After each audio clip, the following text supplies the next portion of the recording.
شيخنا الجليل، حول موضوع الخالق الله، هذا الاسم الذي هو لكثير من الناس اسم لرب جبار قادر متمكن، يستطيع فعل الكثير من الأمور، حتى من دون أن يقول هذا الشيء يحدث هذا الشيء. فهناك كوارث تحدث، وهناك يعني بسبب هذه الكوارث الطبيعية التي تحدث يموت أناس كثيرون. فهل الخالق بحاجة إلى هذه الكوارث الطبيعية التي يوقعها بعباده من أجل إثبات ذاته؟ هناك الكثيرين يقولون هذه الكوارث الطبيعية التي تقع بالبشر مثل الزلازل، الفيضانات، التسونامي الذي حدث في السنوات الأخيرة أكثر من مرة ومات مئات الألوف من البشر بسبب هذا التسونامي، هذا من أجل إثبات الله أو علامة من علامات وجود الله. هل الله بحاجة لهذه العلامات من أجل إثبات ذاته أو غضبه؟ بسم الله الرحمن الرحيم. الجواب هو كلا، فإن الله تبارك وتعالى هو الغني الذي لا يحتاج إلى شيء على الإطلاق، وليس مجرد هذه الكوارث أو وقوعها دال على الله عز وجل، وإنما حتى عدمها دال على وجود الله عز وجل. لله في كل شيء آية، بمعنى أنه كل شيء يدل عليه، حتى في حالة الاستقرار الطبيعي وفي حالة السكينة الطبيعية كذلك. هذه دالة أيضا على وجود الله عز وجل. نعم، إن الكوارث في كثير من الأحيان بسبب ما تستدعيه من مضاعفات قد توقظ الإنسان الذي يكون غافلا عن الله عز وجل، قد تجعله أكثر قربا من الله عز وجل، هذا صحيح، ولكن ليست فلسفة وقوعها هي هذه الغاية فحسب. لا، أولا علينا هنا أن نحدد مجموعة من النقاط. نقول في النقطة الأولى إن الكارثة على خلاف ما يتوهم ليست شرورا مطلقا، يعني الكارثة ليست كارثة بالمعنى المطلق للكلمة. هذا الكلام عجيب. شوفوا الآن، يعني نستطيع أن نقول إن كل كارثة شرورها أو يعني مضارها أمر نسبي فقط، فهي كارثة بالمعنى النسبي، وإلا فإن كثيرا من الكوارث التي تقع لها منافع كثيرة قد ينظر إليها أحيانا ونجد أنه في مقام يعني المقايسة المنافع تغلب المضار. يعني على سبيل المثال يقع مثلا فيضان، خلينا نفرض في نهر من الأنهار، نعم هي كارثة طبيعية بالنسبة إلى القرى المحيطة بالنهر أو التي على ضفاف النهر، تغرق تلك القرى، يغرق فيها أناس قد يموتون مثلا، وتتهدم فيها بيوت لنفرض، صحيح، هذا صحيح. ولكن إن نظرت من الجانب الآخر تجد أن هذه الكارثة بذاتها هي عبارة عن نفع عميم للقرى البعيدة يصلها الماء، ففي تلك السنة تزداد المحاصيل، والذين كانوا يموتون جوعا في تلك القرى البعيدة في أفريقيا مثلا تجدون في هذه السنة يشبعون ويرتاحون ويثرون ويتكاثرون، وتحيا بذلك نفوس كثيرة.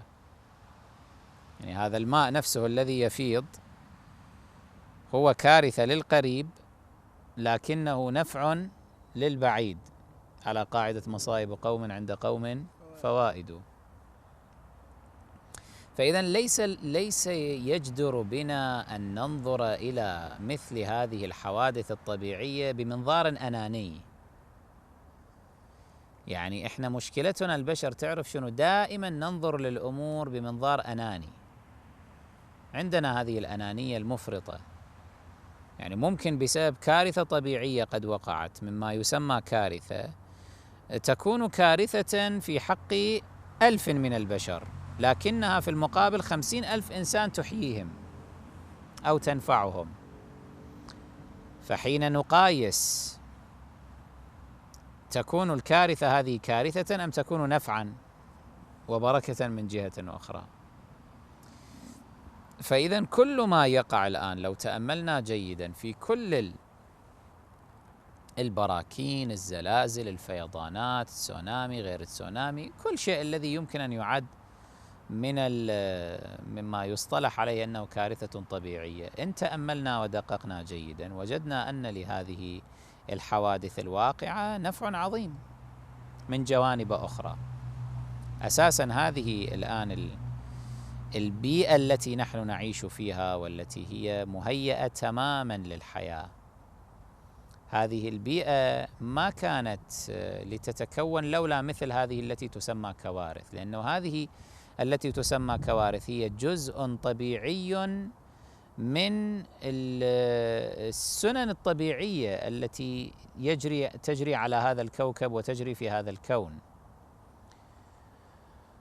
وأنت تخيل أنه نحن إذا ألغينا، نفرض أننا نرجع إلى الوراء ومنذ بداية تكون هذه الأرض مثلا ألغينا هذه الكوارث من باب أنه الله عز وجل ليس بحاجة إلى هذه الكوارث، وكان يمكنه أن يجعل يعني نظاما آخر لا تكون فيه هذه الكوارث. لنفرض أننا نريد أن نشطب من التاريخ الكوني هذه التي تسمى كوارث، إذا فعلنا ذلك ما كنا لنعيش الآن بهذه الظروف البيئية، بهذه الظروف الملائمة للحياة وللتمدن وللتحضر. يعني معلوم مثلا أنه بماذا يفسر مثلا انقراض الديناصورات؟ يفسر بكارثة قد وقعت، وهي ماذا؟ أن الأرض ضربها نيزك قوي أو ضخم، وهذا النيزك سبب احتراقا على الكرة الأرضية، فالكائنات الضخمة من قبيل الديناصورات انقرضت، في حين الكائنات الصغيرة واللي استطاعت أن تخبئ نفسها في يعني مثلا في الجحور أو في بواطن الأرض كذا نجت، ونحن على زعمهم من تطورات تلك الكائنات الصغيرة. تخيل لو أنه هذا لم يضرب الأرض، كيف كان حالنا الآن؟ افترض أنه لدينا ديناصورات تعيش إلى هذه المرحلة، إلى هذه الحقبة، ما كنت تجد حياة، أو لا أقل ما كنت تجد تحضرا على الإطلاق ومدنية على الإطلاق. لأنه أنت ماذا تفعل؟ مهما تبني، يعني تريد أن تبني قرية أو تبني عمارة أو تبني تمدن، بعد تمدن وتمصر، صحيح؟ هذا كله ينسف ويندثر بخطوة واحدة من ديناصور عملاق. خطوة واحدة يدوس على هذه العمارة كلها تنهدم، شغل سنوات كله يروح مثلا. فما تقدر، يعني ما كان راح تكون لدينا هذه الحياة، تتوقف أصلا، إلا اللهم نروح نعيش في كهوف وفي أمكنة بعيدة عن يعني تناول الديناصورات، وحينئذ أيضا نعيش على ماذا؟ على الديدان والصراصير، الله العالم على شنو نأكل يعني. لأنه ماذا نريد أن نأكل؟ نريد أن نأكل خروفا، شاة مثلا، وسبقنا إليها الديناصور، هذا شيء شبعة أصلا، شيء شبعة غير ما يأكلنا أصلا، هذا بطنه هالقد، شيء شبعة. الديناصورات طبعا يعني التي تتغذى على المفترسة، يعني هم اكو نسبة من الديناصورات اللي نباتية، وحتى النباتية ما تخلي لنا شيء، لأنه هذه كائنات ضخمة، فإحنا كائنات صغيرة نسحق، يعني نسحق تحت الأرجل والأقدام. على فرض هم هذه الكائنات ما تريد تاكلنا أصلا النباتية، بس إحنا نسحق تحت أرجلها، يعني في هجمة هكذا لديناصورات عملاقة نباتية، هسه راح هنا تحرق لنا كل شيء موجود بهاي الحديقة المباركة. وجبة غداء واحدة تكون، ولا حتى وجبة ما تكفيهم، هذه هالشكل مقبلات مالت تصير. فلذلك هذه اللي كانت كارثة للكائنات الحية اللي هي الديناصورات صارت نفعا لكائنات كثيرة أخرى ومنها نحن. احنا علينا أن لا ننظر للأمور بمنظار أناني حتى فيما بيننا البشر كما ضربنا مثالا. أنا هنا يحضرني البروفيسور أنتوني فلو اللي يمكن تحدثنا عنه، قلنا عنه أنه رجل كان من أعتى الملحدين في تاريخنا المعاصر، وبعدما بلغ من العمر يعني عتية آمن بالإله دون أن يؤمن بالأديان. يعني هو لم يقل هنالك دين، أصلا لم يؤمن لا بنبوة، يقول ما عندي دليل الآن على أنه هذا الإله أرسل أنبياء، ولا على أنه حدد شرائع فيها افعل ولا تفعل مثلا، بل يقول أنه أصلا حتى لا أؤمن بأنه هنالك حياة بعد الموت. يقول ما عندي دليل، ما عندي دليل. وبهذا كان يدافع عن نفسه للعلم لما أعلن تراجعه أو ارتداده عن الإلحاد، لأنه تعرض إلى هجمة شرسة بعدما كان الملحدون يرفعون صوره في كل مكان، إنجاز التعبير، يعني يعتبرونه حامي حمى الإلحاد. الرجل هذا له تقريبا 30 أو 40 كتاب عن الإلحاد، يعني كتب كثيرة ألفها في تأصيل الإلحاد وفي مهاجمة الدين أو الفكر الديني أو الاعتقاد بالخالق، حتى أن له كتابا في السبعينيات ألفه لإثبات أن الإلحاد هو الفطرة في الإنسان، لا العكس كما نقول نحن الدينيون. يعني نقول أن الفطرة في الإنسان هي الاعتقاد بالخالق عز وجل. فالشاهد هذا الرجل بعدما كان من أكثر المحامين عن الإلحاد، وكان الملحدون جميعا يعتزون به ويفاخرون به، وأنه يعني بطل الأبطال وعلم الأعلام. تخيل، هو إنجليزي وكان يخوض مناظرات أيضا. في سنة 2004 بعدما بلغ من العمر أكثر من 80 سنة ألف كتابا There is a God، هنالك إله. إنزين، هو اسم الكتاب كاتب There is no God، شاطب على no، فيصير شنو There is God أو There is a God. عرفت شلون؟ اللي بهالطريقة يعني مبين. فكان كتابا ضجة وصدمة لكل الملحدين من أقرانه، ومنهم ريتشارد داوكنز هاجمه وقال هذا ارتداد عن الإلحاد. ومع الأسف أنه الشخص هكذا يصل إلى مرحلة من العمر فيخاف من الحياة الأخرى، فيبدأ يلتجئ للدين، يعني في الأخير يتوب. يعني هو وهم. عرفت ليش من الأول لما كان شباب ما قال أنه أنا ملحد؟ هذا يقول لأنه هذول بعضهم ينشأ عندهم حالة من الوهم والتخريف، فيخافون، يقولون يمكن أكو حياة أخرى وجنة ونار، فإحنا يلا هسه خلي نترك الإلحاد ونقول أنه هنالك إله. هذا رد عليهم بماذا؟ أنه أولا أنا بخستموني حقي العلمي المعروف وإلى آخره، يعني سفهوه حقروه، ما يفتهم. هذا دائما مشكلة البشر هذه، يعني إذا يوافقه يرفعه فوق، إذا ما يوافقه ينزله تحت. حالة وسطية غير موجودة مع الأسف. فيقول بخستم حقي. وثانيا كلامكم في تفسير ارتدادي عن الإلحاد كلام باطل. لماذا؟ لأنني أنا لم أؤمن، يعني لست أخاف جنة ونارا، لأنه أصلا إلى هذه الساعة مع أنني آمنت بالإله لا أؤمن بجنة ونار، ولا أؤمن بحياة بعد الموت، ولا أؤمن بدين أصلا. غاية ما هنالك أنني بعد تأمل عميق توصلت إلى نتيجة أنه لا يمكن لهذا الكون أن يكون موجودا من العدم أو من تلقاء نفسه، لا بد أن هنالك إلها. وشحن كتابه، وأنا قرأت كتابه يعني المترجم للغة العربية، ووجدته حقيقة مشحونا بالدلائل والبراهين، ومنها أنه أخذ آراء جمع كبير من العلماء الغربيين في الفيزياء والكيمياء والأحياء والرياضيات والطب وكل ما يخطر على بالك. كتاب قيم يعني. في هذا الكتاب، شاهدوا الكلام أين جوابا على سؤالك، في هذا الكتاب ينقل قصة حياته. يقول: أنا ألحدت وعمري 14 سنة، والسبب في إلحادي أنني تأملت في ذلك العمر أنه لم تقع الكوارث، فهذا إله ظالم أو أنه لا يوجد إله.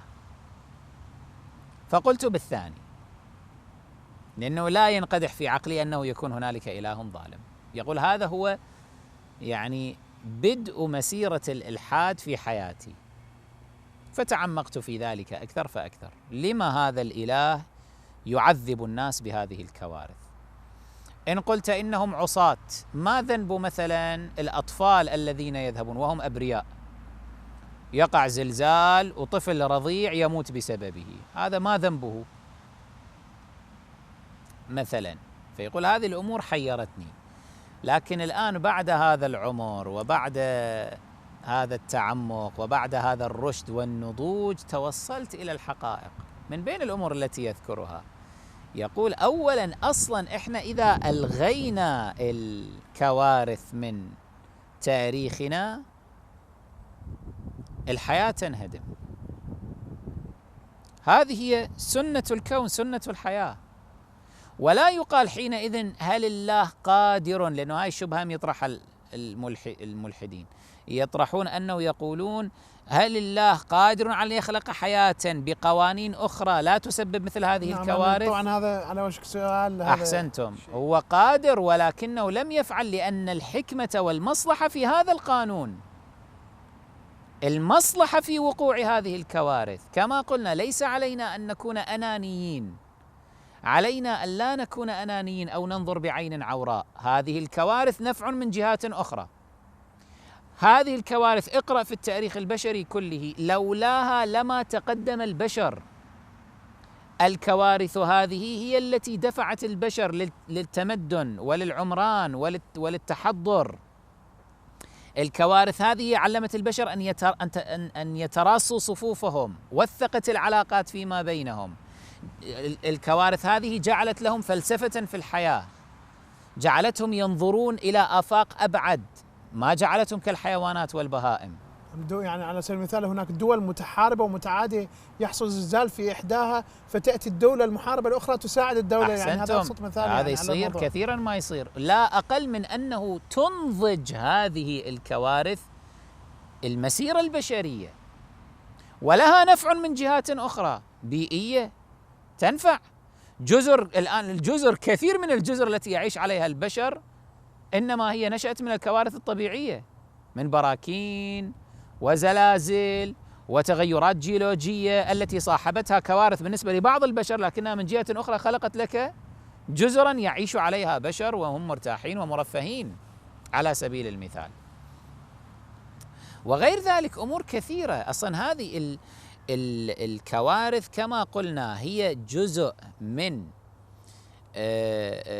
عملية نفعية تهذيبية للإنسان، تحضيرية للإنسان، يعني تحضرية تدفعه نحو التحضر من جهة، تجعل له القيم. كثير من القيم البشرية نشأت في زمان الكوارث، كثير من القيم البشرية، يعني قيم الصدق، قيم الوفاء، قيم الأمانة، قيم الإخاء، المساعدة الإنسان للإنسان، إنزين، البذل، العطاء. حتى علم الطب للعلم كثيرا ما تطور بسبب الكوارث التي وقعت، جعلت هنالك حاجة لمزيد من التطور إلى غير ذلك. هذا كله إذا ألغيته من المسيرة البشرية كنت تجد الآن البشرية منحدرة في مستويات تفكيرها وفي تطورها وفي تحضرها. فالله عز وجل إنما جعل هذه الكوارث لأن لها نفعا. تقول لي إذن ما شأن الأطفال؟ ما ذنب الأطفال؟ يا أخي لا ذنب لهم، بالنتيجة كل نفس تموت، كل نفس لها أجلها. هذا الطفل الذي مات في هذا العمر المبكر بسبب هذه الكارثة تجده في العالم الآخر يشكر الله عز وجل مليون مرة على أنه قبضه في هذا العمر. لماذا؟ لأنه ذهب فورا إلى الجنة مرتاح، لم يكن عليه حساب ولا كتاب. هذا نعمة عند البشر. إلهي حمدا لك على أنه قبضتني إليك مرتاح، الآن أنا مرفه في الجنة بلا أن أتعرض إلى فتن الدنيا، وممكن أكون قد كفرت أو عصيت فأعذب من وراء ذلك. أفضل أم مو أفضل؟ محصل له جنة بالمجان، لا مصلي لا صايم لا حاج لا مسوي له أي شيء، غيره متبهذل في الدنيا. مو هالشكل؟ لازم يؤدي أعماله ولازم يجتنب عن المحرمات ولازم كذا. أقلا على أقل تقدير، حتى إن لم تقل، يعني حتى إن قلت بمقالة أنتوني فلو ليس هنالك حياة بعد الموت، قبض هذا الطفل الصغير الرضيع في هذا العمر هو أيضا في نفعه، على الأقل لا يعرضه إلى آلام الدنيا، لأنه هاتي لي إنسانا واحدا لم يتعذب في الدنيا. الدنيا أصلا حياة فيها نسبة من العذاب، فيها مرض، فيها شقاء، فيها أزمات نفسية، فيها أزمات عقلية، أزمات ما أدري اجتماعية، اقتصادية، فهذه كلها بمجموعة تجد فيها آلاما كثيرة. فهذا الطفل الصغير حينما يقبضه الله عز وجل في عمر مبكر يكون لذلك نفع، على الأقل له يتحاشى به هذه الآلام ولو الآلام الدنيوية. كثير من البشر الآن يتمنون لو كان بيدهم الانتحار، ويقولون لو يرجع لنا الزمن بنا إلى الوراء لكنا انتحرنا ونحن صغار، حتى ماذا؟ حتى نوفر على أنفسنا كل هذا العذاب الذي رأيناه في الدنيا بسبب يعني الحياة البشرية المعتادة التي فيها نسبة من المحن والمصائب التي يتعرض إليها كل إنسان، إما في نفسه، في صحته، في أسرته، في مجتمعه، في محيطه إلى آخره. فإذا لما ننظر إلى الأمور بنظرة ضيقة؟ هذا مضافا إلى الأجوبة التقليدية، يعني هذه أجوبة مستجدة أو تجديدية، مضافا إلى الأجوبة التقليدية التي فيها واللي عادة ما ينقمها علينا الملحدون، يعني دون تأمل إلى اكتمال الصورة، دون تأمل في كمالية الصورة. هنا يأخذون جانبا فقط. الأجوبة الأخرى أيضا معروفة، أنه بالنتيجة هذا إن كان ظالما أو مجرما فهذا عقاب له، هذه الكارثة البيئية. إن كان مؤمنا فهذا رفعة درجات له، يعني أيضا على السواء. أحيانا قد يكون إنسان قد تصبح فيه عاهة، لكن هذه العاهة فيها نفع عظيم له، ومن أبرز الأمثلة المعاصرة على ذلك هو ستيفن هوكينج هذا الملحد الفيزيائي المقعد، هذا أصيب بعاهة منذ الصغر، وكان يقدر له أنه لا يعيش، لكن انظر إلى أين وصل. إلى هذه اللحظة هو عايش، ما مات هو إلى هذه اللحظة، هو مقعد الآن ما يتحرك به شيء، هو مشلول شلل كلي. آخر شيء يتحرك عنده هو جفنة العين، هذه فقط جفنة العين، هاي تتحرك من هنا، مركبي له فد نظارة خاصة اللي بحركاتها يقدر يشكل الكلمات، هو ما يقدر يتكلم، ما يقدر يستخدم لا لسانه لا شفته لا يده لا كل شيء، عاجز كلية، لكنه عبقري في مجاله في الفيزياء. شيخنا الجليل، هناك اعتراض بأن هذا ما تقوله هو لا أخلاقي بتاتا. يعني مثلا كريستوفر هيتشنز يقول، يعني هذا يضرب مثال، مثلا يقول بأنه تخيل حال الامرأة هذه التي كانت يعني قصتها معروفة، الامرأة النمساوية التي كان يغتصبها أبوها لمدة 24 سنة في قبو.